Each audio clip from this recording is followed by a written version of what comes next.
तो दोस्तों आज मैं आपको दिखाने वाला हूँ लोगों के ऐसे ऐसे गजब के कारनामे जिसको देखकर आप अपनी हंसी नहीं रोक पाएंगे। नंबर 1, अगर CID बंद ना होता तो डॉक्टर सालू के कोरोना की दवा अभी तक बना चुके होते। नंबर 2, इसी को कहते हैं जिस थाली में खाना उसी में छेद करना। नंबर 3, ये है लूडो के शौकीनों के लिए स्पेशल व्यवस्था।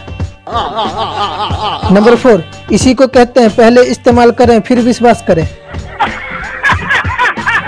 नंबर 5, सच में आने वाली पीढ़ी का तो ऊपर वाला ही मालिक है।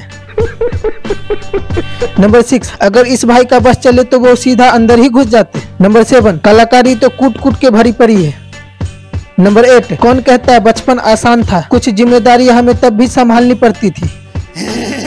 नंबर 9, इसे ही कहते हैं सच्ची यारी, बाकी तो सब मोह माया है।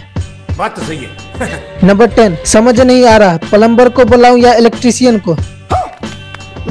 तो दोस्तों आपको इनमें से कौन सा वाला ज्यादा फनी लगा कमेंट करके जरूर बताएं, और वीडियो पसंद आया तो वीडियो को लाइक और चैनल को सब्सक्राइब जरूर कर दें। तब तक के लिए जय हिंद दोस्तों।